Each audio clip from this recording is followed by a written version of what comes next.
Before humans wrote laws in books, the cosmos had already written them in stars. Long before constitutions, charters, and courts, there were rhythms and principles woven into the very breath of existence. These were not man-made commands etched into stone or parchment. They were eternal laws inscribed into the cycles of the moon, the balance of opposites, the turning of seasons, the birth and return of souls. These were the laws the ancestors listened to before they spoke, honored before they ruled, and obeyed before they prayed. But what if these laws were not just natural forces, but sacred architecture? What if behind the movement of rivers, the justice in a proverb, the silence of a shrine, there existed a divine order, older than empires, wiser than kings, and binding even to the gods themselves? Are there laws that govern the universe not from the outside, but from within it, breathing with it, guiding its unfolding? Could it be that African spiritual traditions, far from being myth or folklore, were sophisticated sciences of the soul, guardians of a cosmic operating system? This journey is about those laws, the 9 cosmic principles that form the spiritual spine of African metaphysics. They are not commandments shouted from mountains, but codes whispered through time, subtle, intuitive, embedded in ritual, rhythm, and revelation. These laws are not bound to one people or one land.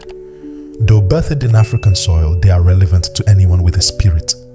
They speak to what is true, what is just, what is sacred, and what is inevitable. We will uncover the law of oneness, the root of communal life and spiritual interdependence. We will explore the law of duality, of reciprocity, of ancestral continuity. We will touch the secrets of sacred time, the vibration of names, and the moral geometry of the unseen. Each law is a doorway, and behind each door is not only knowledge, but memory. Memory of who we were before we were named, before we were colonized, before we forgot. This is not just a lecture, it is a spiritual retrieval, an invitation to remember what your spirit has always known, to awaken to the architecture beneath your breath, the code that governs the stars and you.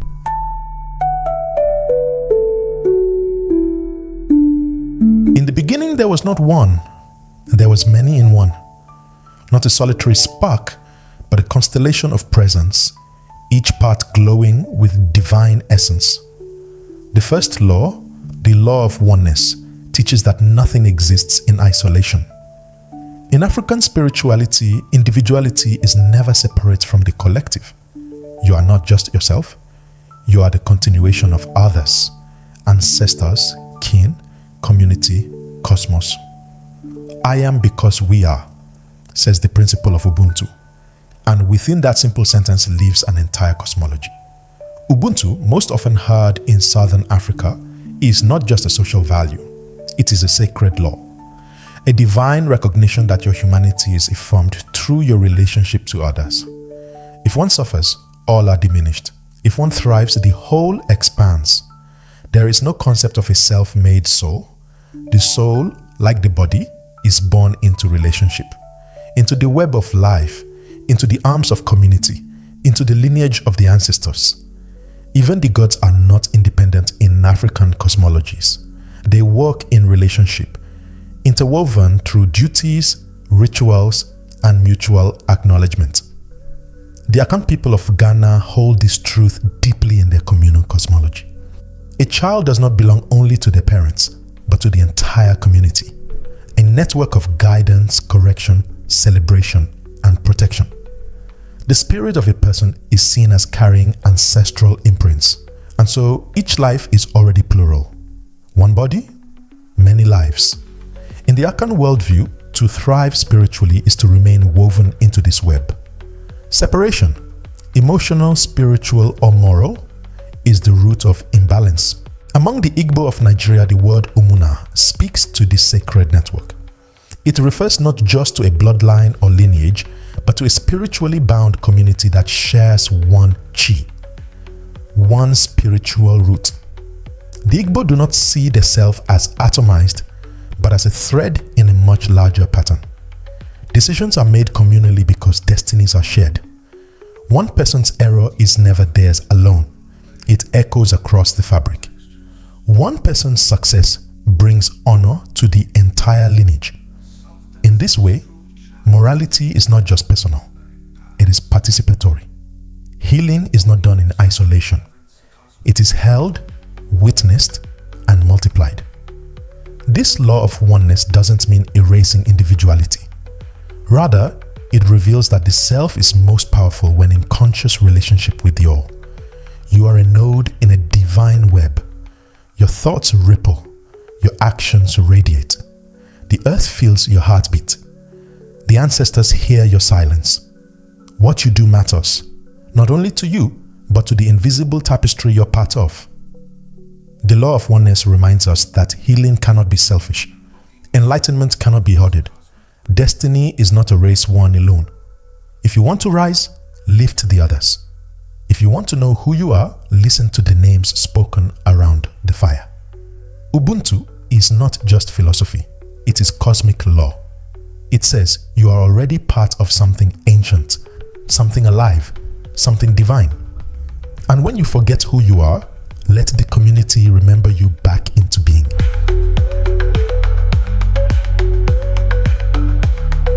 The universe speaks in twos: light and shadow, fire and water, sun and moon, masculine and feminine. These are not enemies locked in eternal combat, but co-creators of reality, dancing in rhythm, completing one another. The law of duality and balance is one of the most foundational truths within African spirituality.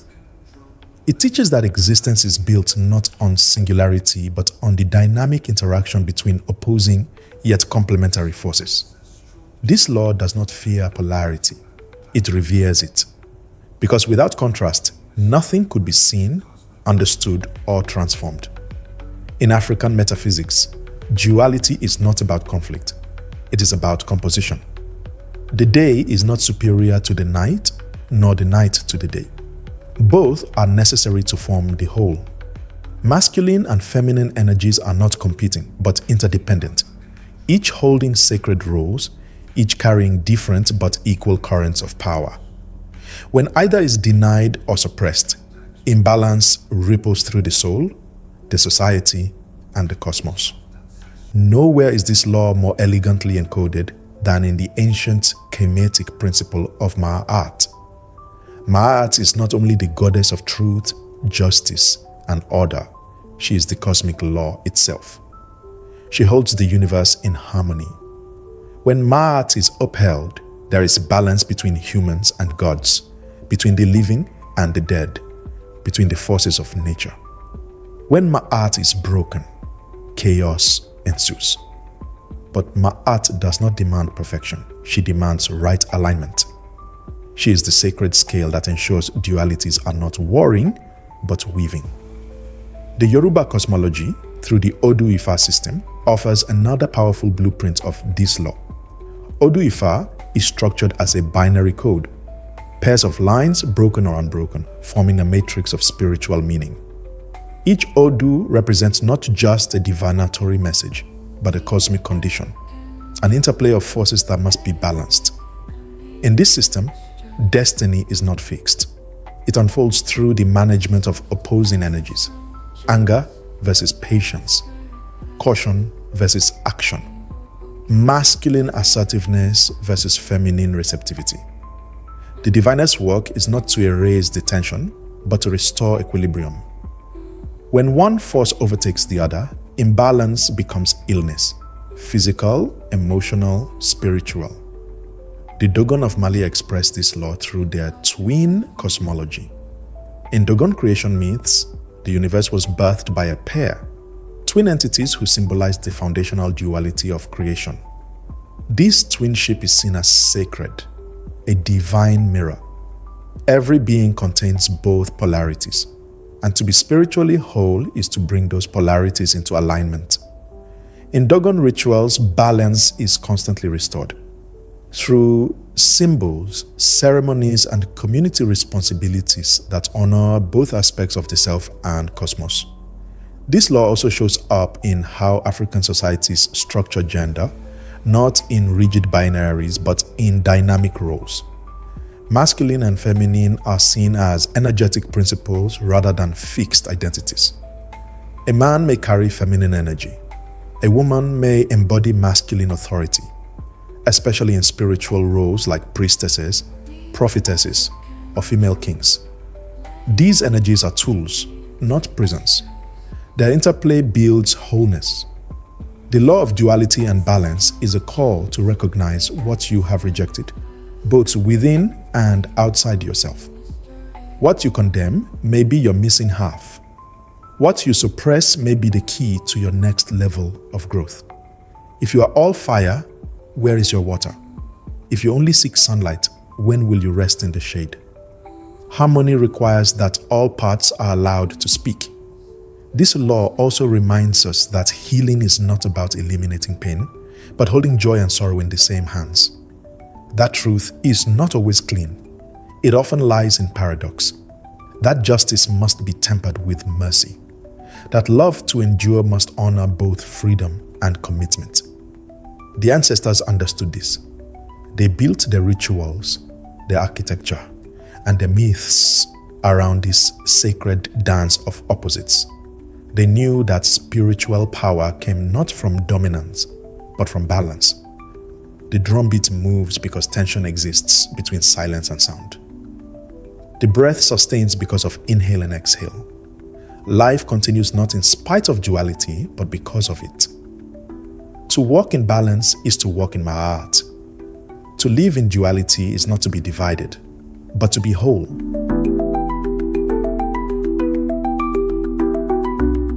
The line between the living and the dead is thin. Not a wall, but a veil. In African spirituality, life is not a single point in time. It is a continuum, a sacred cycle without beginning or end. The law of ancestral continuity teaches that the living, the dead, and the yet unborn are not separate generations, but one extended being, breathing through time, woven together by blood, spirit, and memory. This law dissolves the illusion of death as disappearance. Instead, death is transformation. The soul does not vanish. It returns, it guides, it watches, it waits. In this worldview, to live is to stand at the center of a sacred triangle, with ancestors behind you and future descendants before you. You are not alone. Every step you take echoes backward and forward. Every action either honors or dishonors the lineage. Every blessing you receive is not only for you, but for the name you carry, and the children who will inherit your shadow. The individual is never isolated. They are an extension of a spiritual bloodline that transcends the limits of time. Among the Igbo people, this law is embodied in the concept of Nana, the idea that an ancestor can return, reincarnated into the family line, often in a grandchild or great-grandchild. Elders pay attention to the signs. A child's behavior, dreams, birthmarks, or even their choice of words may reveal which ancestor has come back. These children are not seen as new souls, but as old ones returning with purpose. Their names often reflect this. They are not only named after ancestors, but named as ancestors, affirming their continuity. In Congo cosmology, the cycle of life is represented by the Dikinga, or Congo cosmogram, a circular diagram that marks the journey of the soul from birth to death and from death to rebirth. The horizontal line represents the threshold between the visible and invisible world. At sunrise, the soul is born. At midday, it reaches maturity. At sunset, it returns to the ancestral realm, only to re-emerge again at dawn. The dead are not gone.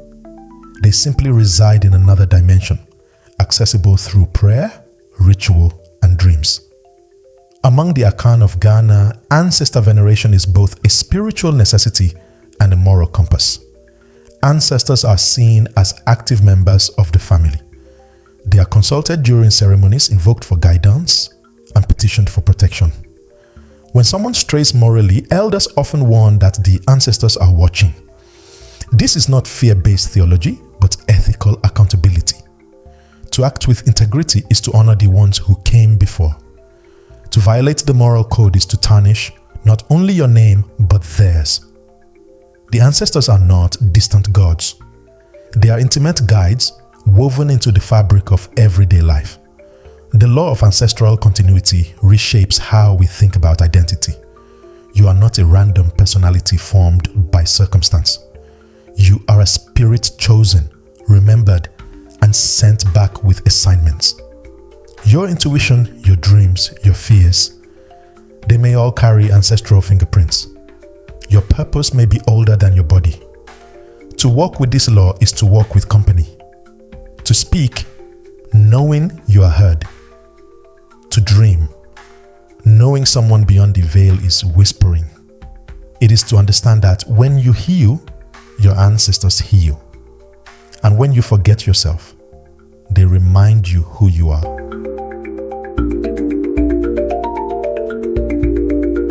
The universe remembers. Every word spoken, every action taken, every intention set leaves an imprint on the spiritual field.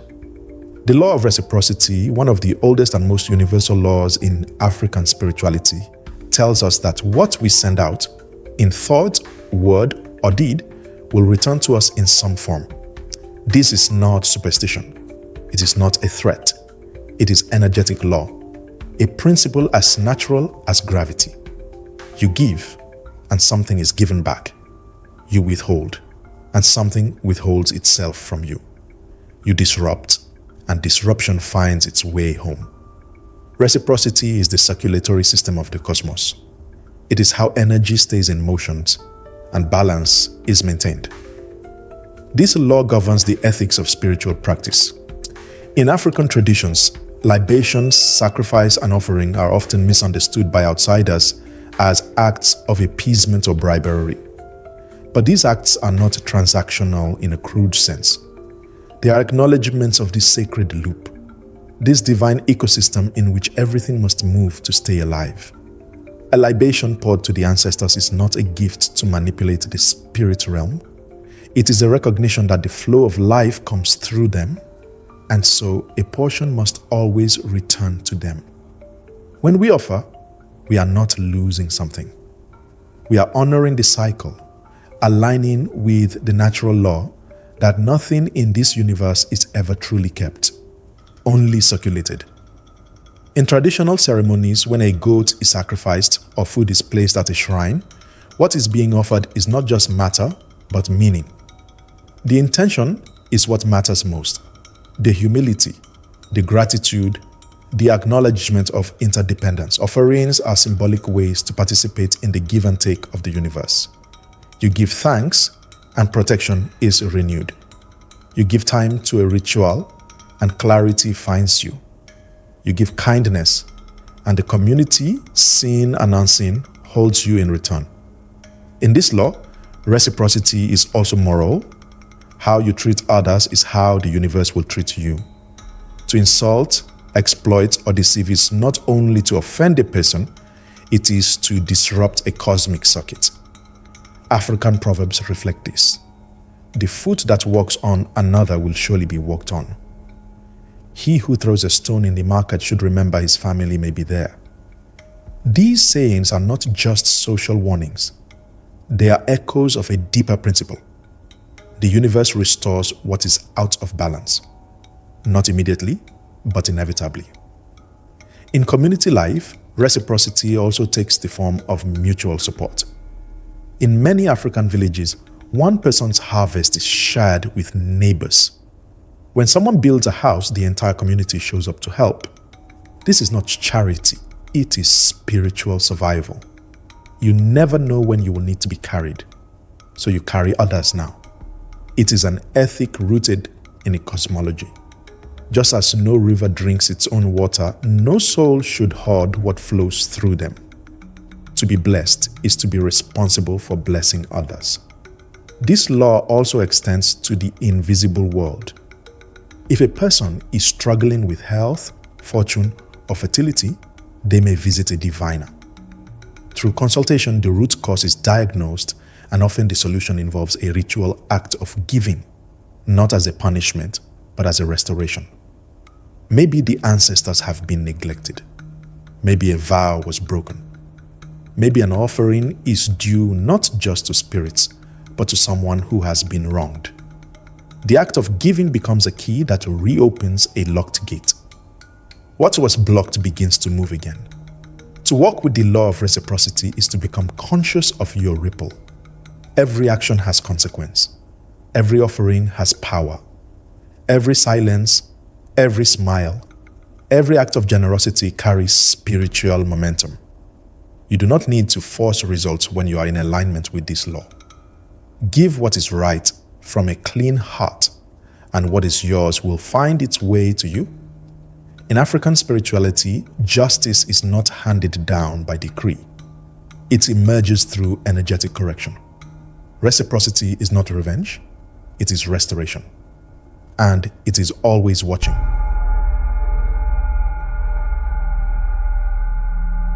In African spirituality, randomness is an illusion. Nothing simply happens. Every event, from the joyous to the tragic, is believed to have a spiritual root, an energetic blueprint that preceded its physical manifestation. This understanding is at the heart of the law of spiritual causality. It teaches that all effects have unseen causes, and that what appears as coincidence, misfortune, or luck is often the result of spiritual misalignment, unresolved ancestral debts, broken taboos, or unfulfilled covenants. In this worldview, causality is not mechanical but metaphysical. The universe responds not only to action, but to vibration, memory, and spiritual debt. This principle is most clearly seen in the Yoruba, Fon, and Igbo systems of divination, where illness, barrenness, financial hardship, or even repeated accidents are rarely treated as surface problems. Instead, they are viewed as symptoms, indicators of deeper spiritual disruptions that must be diagnosed and resolved. A person facing persistent difficulties may visit a babalawo in Yoruba culture or a dibia in Igbo tradition to uncover the hidden cause. These spiritual specialists do not merely guess. They employ systems of divination such as Ifa or Afa, which rely on symbolic codes, ancestral communication, and sacred texts to reveal the root cause. In the Yoruba Ifa tradition, divination is not used for entertainment or vague prediction. It is a spiritual diagnostic tool.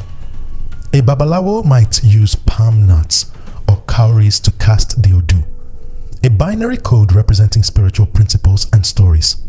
Through this symbolic language, the oracle speaks. The seeker's current condition is interpreted through these signs, pointing to past actions, spiritual imbalances, or even inherited ancestral issues that now demand attention. The remedy might include ritual cleansing, an offering, or a change in behavior. The solution is never random. It is directly tied to the cause. Among the Fon of Benin, the Fa divination system works in a similar way. The diviner casts sacred objects to reveal which verse of the oral corpus holds the message for the seeker. These verses are not mere stories. They are encoded spiritual wisdom that often reveal the unseen energies at play in the seeker's life. Again, the emphasis is on locating the invisible thread that links the present circumstance to its spiritual origin.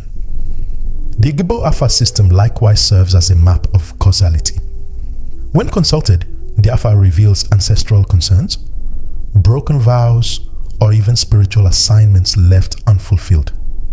Nothing is viewed in isolation. Misfortune is not dismissed as bad luck, nor is success seen as arbitrary. Every experience is part of a larger network of spiritual causes and effects, sometimes stretching back generations. This law reminds us that healing is not just about addressing symptoms, but about realignment. To solve a problem, one must find its root. And in African cosmology, that root is often spiritual. This approach demands a responsibility, not blame. It invites reflection, not superstition. It challenges us to look beyond the obvious, to take nothing at face value, and to seek truth beneath the surface. To live in harmony with the law of spiritual causality is to live consciously.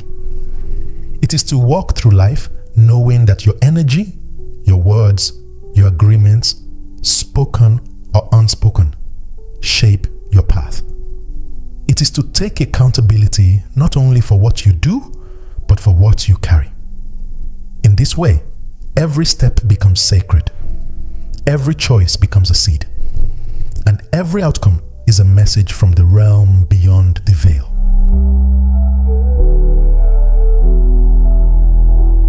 Time is not a clock. It is a rhythm. It is not the relentless tick of a machine, but the breathing of the cosmos, the pulse of the divine. In African spirituality, time is not merely a measurement of hours or days. It is sacred. It is alive. The law of sacred timing teaches that everything unfolds according to divine rhythm, not human schedule. What seems delayed may be in perfect alignment. What seems sudden may be divinely orchestrated. The universe moves with intention, not urgency. This law reminds us that our obsession with deadlines, speed, and control often blinds us to the deeper intelligence at work beneath the surface of life. In African traditions, timing is not linear. It is cyclical, event-based, and spiritually informed. Things happen when they are spiritually ripe, not when we demand them. A birth, a marriage, a harvest, even a death. These are not just biological or social events. They are cosmically scheduled ceremonies in the unfolding of soul and destiny. Many African societies organize their spiritual and communal lives according to ritual calendars and ancestral clocks. These calendars were not static but responsive to nature, seasons, and spirit. The Dogon people of Mali, for example, mapped time with astronomical precision, aligning ceremonies with the invisible movements of Sirius long before telescopes existed. Among the Yoruba, the Ifa oracle is often consulted not just for answers but for timing, when to begin a journey, when to name a child, when to build a house. The question is not only what should I do, but when is it aligned to do so? Moon cycles also play a central role in sacred timekeeping. The phases of the moon were and still are used to determine when to hold rituals, when to fast, when to plant, when to initiate. The new moon, full moon, and waning moon each carry different spiritual frequencies. A diviner might advise someone to wait for a specific lunar phase before performing a sacrifice or making a life-altering decision. Because the moon does not rush, it moves in rhythm. And rhythm is the sacred heartbeat of time. The Akan people of Ghana traditionally named children according to the day of the week they were born, not simply as a marker of time, but as a clue to their character, destiny, and divine alignment. Time is personality. Time is message. The day something happens speaks to its essence. To live in harmony with the law of sacred timing is to release control and embrace alignment. It is to understand that impatience is often resistance to divine orchestration. When something delays, it may be because your spirit is not ready or the forces around you are not yet arranged. When something arrives early, it may test your preparedness. The question is not always, how fast can I get there? But who am I becoming as I wait? This law asks us to slow down and synchronize with the divine metronome, to feel the tempo of spirit, to consult not just watches but wisdom. Because rushing may get you there quickly, but arriving too soon can be just as dangerous as arriving too late. Timing in sacred terms is everything. It is the difference between action and transformation, between effort and destiny. The universe is not in a hurry, and neither should you be.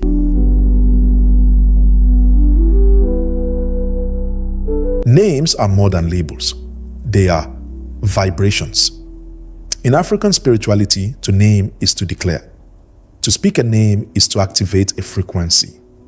A name is not just what someone is called, it is who they are, what they carry, and the destiny they are coded to fulfill.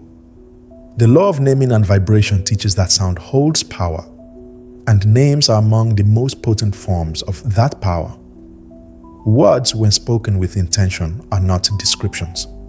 They are acts of creation. And the name you carry is a thread between your spirit, your community, and the divine. Across many African traditions, naming is a sacred act. It is not left to chance. It is not rushed. In the Akan tradition of Ghana, names are often given based on the day of the week a child is born, and each day carries spiritual traits and ancestral energies. A boy born on Monday might be called Kwadwo, and a girl, Adoa. These names are not arbitrary, they are codes. They link the child to cosmic timing, to a lineage of others born under the same vibration. But beyond the weekday names, a child may also receive a name that reflects circumstances of birth, spiritual revelation, or ancestral reincarnation. Every name carries a story, and that story is part of the soul's mission. Among the Igbo people of Nigeria, names often carry complete prayers or declarations. A name like Chukwudi means there is a God, while Ifunanya means love.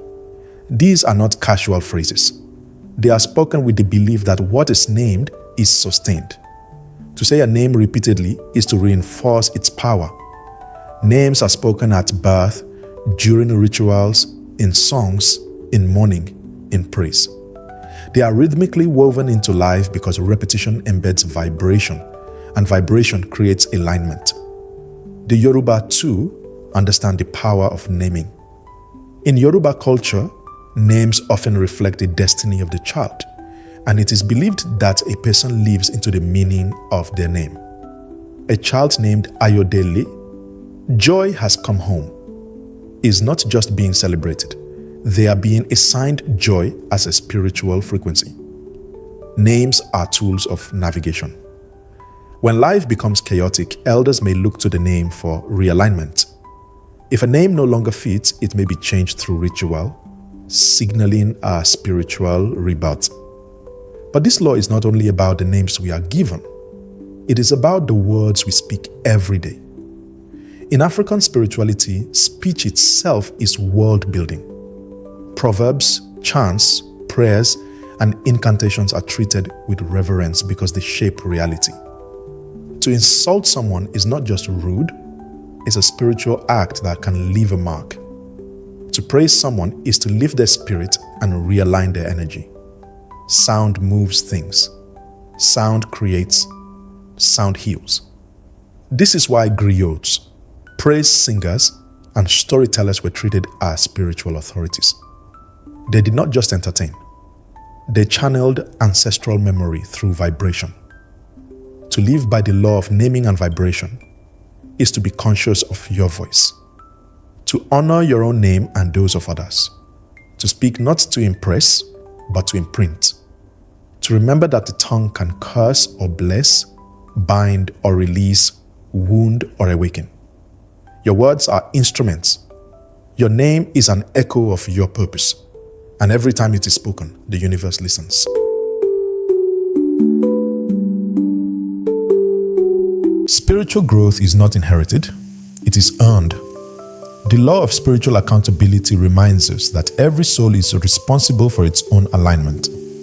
In African spirituality, you are not only judged by external actions, but by internal balance, truthfulness, and the consistency between your intentions and your behavior.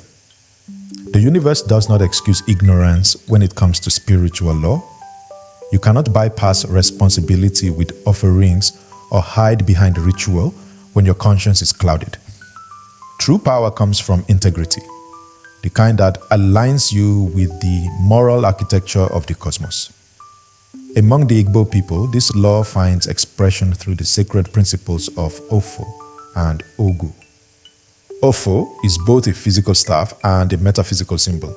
It represents truth, divine authority, and justice. To hold the Ofo is to speak not just as a human, but as a vessel of spiritual clarity. It is a declaration that what you say is aligned with what is true, not just socially, but cosmically. You cannot invoke Ofo lightly. If you swear falsely by it, the spiritual backlash is severe because you are essentially falsifying the language of the universe. Ogu, on the other hand, represents innocence, purity of intent, and moral righteousness. While Ofo is the structure of truth, Ogu is the energy of it. It lives in your actions, your courage, your willingness to correct your wrongs.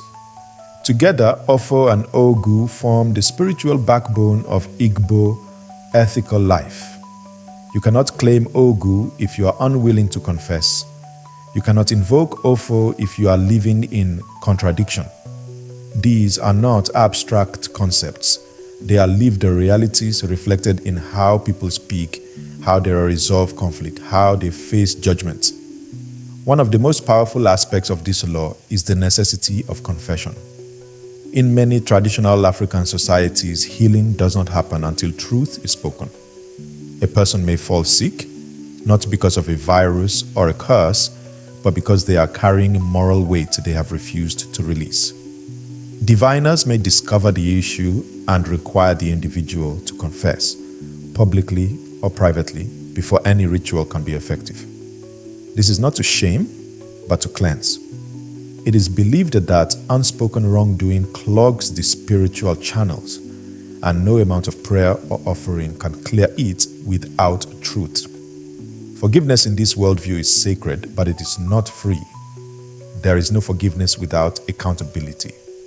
To be forgiven, one must first acknowledge harm, restore balance, and sometimes make restitution. The emphasis is not on punishment, but on restoration. To right the spiritual field, you must take responsibility for your footprint on it. Avoiding truth delays healing. Denial disrupts flow.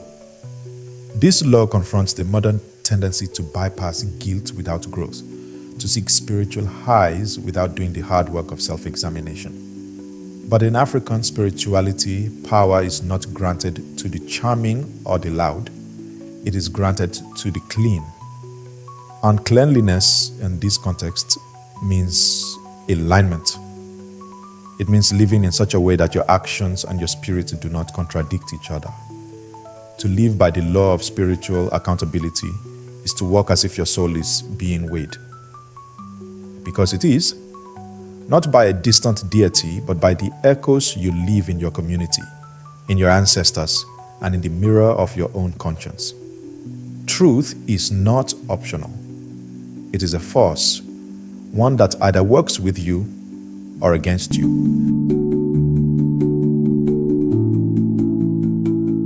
The soul is not here merely to follow rules. It is here to become. The law of becoming teaches that life is not a static test with pass or fail answers, but a sacred journey of unfolding. In African spirituality, the divine does not create humans as finished beings. We are born as seeds, full of potential, wrapped in layers of ancestral wisdom and spiritual memory. And life is the soil in which that potential is revealed, tested, shaped, and refined.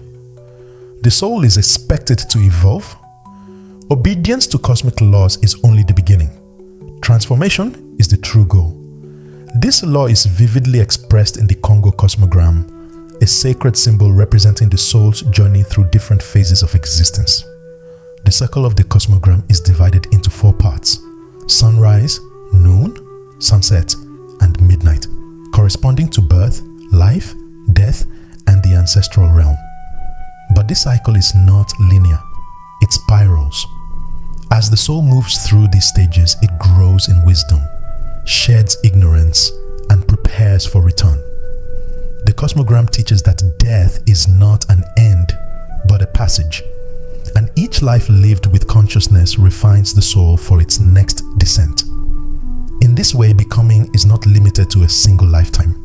It is the work of many returns. In the Yoruba tradition, the concept of Ori is central to this law. Ori, meaning head, is far more than the physical brain.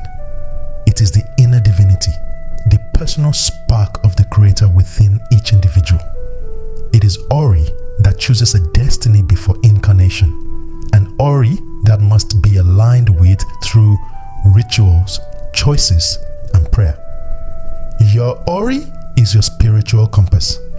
It holds your highest purpose, but it does not force you to follow it. You are given agency. You can deviate. You can forget. But the more you realign with your Ori, the more you evolve toward your divine potential. Becoming, in this sense, is not about imitation of deities. It is about embodying your own divinely chosen path. Among the Dogon people of Mali, the soul's journey is described as a descent from a higher realm into human form. This descent is intentional, a mission. The soul carries fragments of cosmic knowledge that it must rediscover through experience, challenge, and ritual. Life, then, is a kind of sacred amnesia and remembering. Each moment of clarity, each act of courage or forgiveness, each lesson learned, these are the ways the soul pieces itself back together. The Dogon teach that a fully realized human being is one who has remembered enough of their original essence to live with wisdom and purpose. To live by the law of becoming is to trust that you are not meant to stay the same. That struggle is not punishment, but preparation. That every hardship carries a message. That you are not being broken, you are being shaped. The soul unfolds like a flower, petal by petal, layer by layer, and no season is wasted. This law liberates us from the prison of perfection. It tells us that mistakes are not final, that healing is not linear, and that even confusion has a sacred function. You are not here to replicate someone else's path. You are here to walk your own, guided by your Ori, challenged by your karma, and accompanied by your ancestors. Becoming is not easy, but it is divine, and it is inevitable. You are not a finished product. You are a sacred process.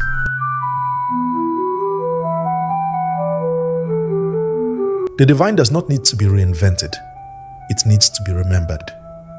And in the remembering, we return not just to tradition, but to the blueprint of the soul. These 9 cosmic laws of African spirituality are not simply cultural artifacts. They are original codes written into the rhythm of the universe, inscribed in ritual, etched into names, and passed down through breath and fire. They offer us more than guidance. They offer us alignment. We began with the law of oneness, the truth that we are never alone, but always part of a larger spiritual web. Then came the law of duality and balance, revealing that contrast is not conflict, but harmony in motion. The law of ancestral continuity reminded us that the dead are not gone. They are guiding us from just beyond the veil. The law of reciprocity called us into the sacred circle of give and receive, showing that what we offer the world will inevitably return. We explored the law of spiritual causality, where every outcome is rooted in spiritual intent, and healing begins by tracing the unseen. The law of sacred timing taught us that the universe moves not in haste, but in divine rhythm. And so should we. Through the law of naming and vibration, we learned that the names are not just sounds, but declarations of destiny, and that our words build the world we live in. The law of spiritual accountability brought us face to face with our responsibility to live in alignment, to speak truth, and to walk with integrity. And finally, the law of becoming reminded us that the soul is not fixed. It is here to grow, to unfold, to evolve into its fullest divine expression. These laws are not foreign. They are familiar to the soul. They live inside us, waiting to be activated. They are not just African. They are universal, though rooted in the soil, rhythms, and wisdom of the African continent. So now, the invitation is this. Don't just learn these laws. Live them. Speak them. Let them rewire how you walk through the world. let them become your compass. Because in a world drowning in noise and forgetting, to remember is a sacred act of rebellion and of return. May you remember who you are. May you remember what you carry. May you live by the codes your spirit already knows. If this journey has sparked something ancient within you, share it, speak it, pass it on. Like, comment, and subscribe. Not just for more videos, but for more remembrance. The ancestors are watching, and they are pleased.